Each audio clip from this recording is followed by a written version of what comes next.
Hi friends, कैसे हैं आप लोग। कल कुछ फ्रेंड्स कमेंट किए कि सर वीडियो को हिंदी मीडियम में करिए। तो बेटा मेरी आप लोगों से रिक्वेस्ट है, अगर आपको इंग्लिश का कंपटीशन देना है तो इससे ज़्यादा हिंदी मीडियम हो ही नहीं सकता, क्योंकि आपको इंग्लिश का पेपर इंग्लिश टू इंग्लिश लिखना होता है, वहाँ पे कोई हिंदी का वर्ड नहीं होता है। तो एक्चुअली आप फोकस करिए, मैं हिंदी में डिस्क्राइब करता हूँ, अच्छे से मेंशन करता हूँ। जहाँ ना समझ में आए आप उस टॉपिक पे पूछ सकते हैं। आज हम लोग पढ़ेंगे पार्ट्स ऑफ स्पीच। तो अगर आप चैनल को नहीं सब्सक्राइब किए हैं तो प्लीज़ सब्सक्राइब करिए, लोगों तक शेयर करिए, प्रीवियस वीडियो को देख के आइए, तभी आपका इस वीडियो में कॉन्सेप्ट क्लियर होगा। तो आइए आज हम लोग शुरू करते हैं part of speech. Part of speech में क्या क्या पढ़ेंगे सभी बारों में हम डिटेल से देखते हैं। जैसा कि पहले ये समझने की कोशिश करते हैं पार्ट्स ऑफ स्पीच क्या होता है। जैसा कि आप लोग जानते हैं, नाम से ही पता चलता है, स्पीच का मतलब होता है स्टेटमेंट, स्टेटमेंट का मतलब होता है कथन, और पार्ट्स का मतलब होता है भाग या खंड। तो स्टेटमेंट का जो पार्ट होता है उसी को पार्ट्स ऑफ स्पीच कहते हैं। आप लोग यहाँ पे देख पा रहे होंगे, parts of speech is a statement, एक स्टेटमेंट है। स्टेटमेंट क्या होता है? Spoken by the speaker. Speaker जो कुछ भी बोलता है उसको स्टेटमेंट बोलते हैं। जैसे एक सेंटेंस दिया गया है, Ram goes to school, Ram school जाता है, या एक स्टेटमेंट हो गया।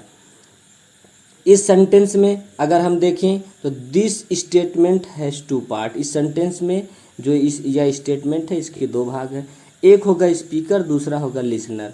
स्पीकर क्या करता है? इसी स्टेटमेंट को बोलता है। जैसे Ram goes to school, Ram school जाता, बोलने वाला कोई और है, सुनने वाला कोई और है।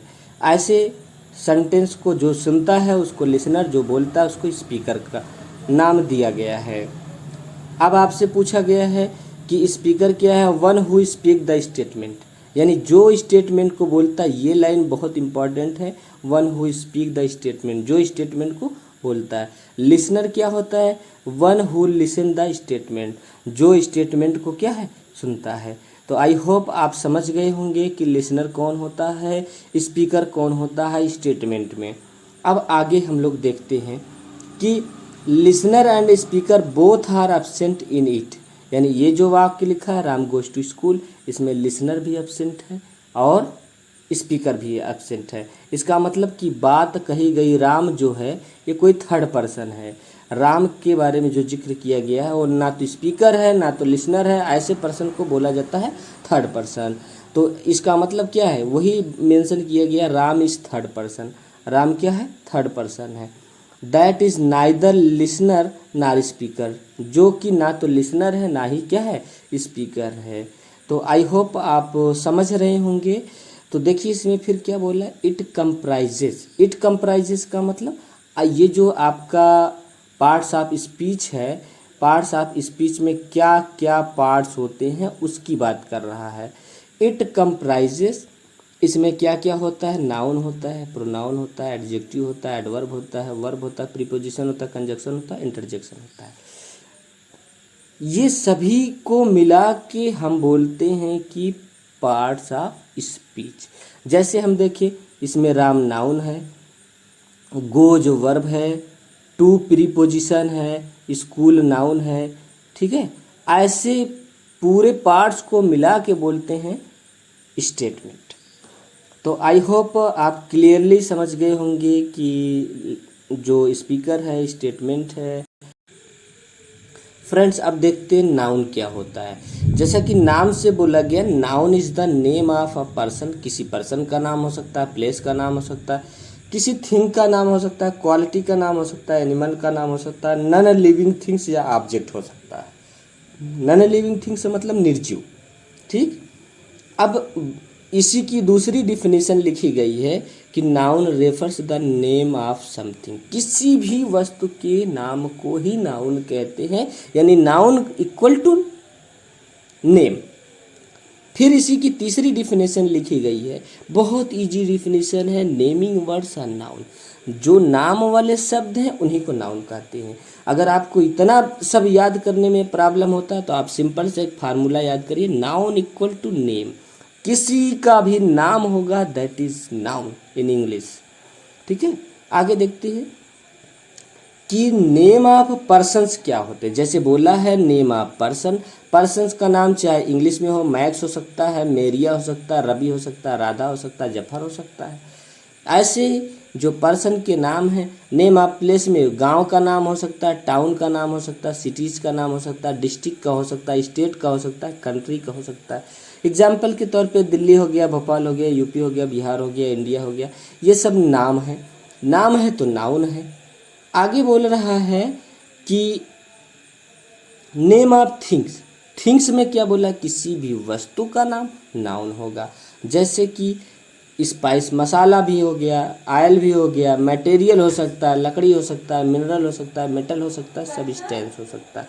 इन सभी के नाम को क्या बोलते हैं, नाउन बोलते हैं। कि एक्चुअली फिर बोल रहा है कि नेम ऑफ वर्चू, वर्चू का नाम क्या हो सकता है। वर्चू के नाम में आप समझ सकते हैं कि गुडनेस हो गया, एक्टिविटीज़ हो गया, लव हो गया, हेट हो गया, थेफ्ट मतलब चोरी होता है, बैडनेस मतलब बुराई, क्रूअल्टी का मतलब निर्दयता होता है, एक्टिविटी का मतलब सक्रियता होता है, प्योरिटी का मतलब शुद्धता होता है, मदरहुड का मतलब ममता होता है, अफेक्शन का मतलब स्नेह होता है। ये सब नेम ऑफ क्वालिटी हैं।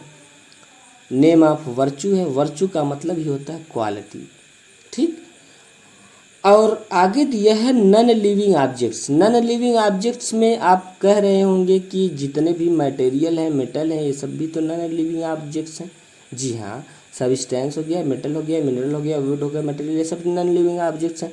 लेकिन कुछ नन लिविंग ऑब्जेक्ट्स ऐसे होते हैं जो इन सब की कैटेगरी में नहीं आते हैं। जैसे हम कहें क्लाइमेट हो गया, जलवायु हो गया, रिवर्स हो गया, नदी हो गया, लैंड्स हो गया, ज़मीन हो गया, डस्ट हो गया। डस्ट का मतलब धूल होता है, सैंड मतलब बालू होता है। सॉयल लिखा गया है, सॉयल का मतलब मिट्टी हो गया, वाटर हो गया। प्लैनेट का मतलब ग्रह होता है, स्टार्स का मतलब तारे, डेज मतलब दिन हो गए, मंथ्स हो गए, ईयर हो गए। वीदर का मतलब मौसम होता है, सीजन का मतलब जो है ऋतु होता है। मौसम डेली बेसिस पे होता है, सीजन जो है मंथली बेसिस पे होता है। और वाल्केनो ज्वालामुखी हो गया, ग्लेशियर हो गया, माउंटेन हो गया, रेन हो गया, हेलस्टोन हो गया, हेलस्टॉर्म हो गया, साइक्लोन हो गया, ये सब की नाम जो है नाउन है। तो मैं समझता हूँ कि आपको इजीली समझ में आ गया होगा। जैसे कि हेलस्टोन क्या होता है, ये जो ओला पड़ता है आधी तूफान के समय, जो आइस के रूप में गिरता है, उसको हेलस्टोन बोलते हैं। हेलस्टॉर्म का मतलब होता है कि उसके साथ साथ तूफान भी आ गया, उसको हेलस्टॉर्म बोलते हैं। ठीक है। तो फिलहाल इस वीडियो में इतना ही।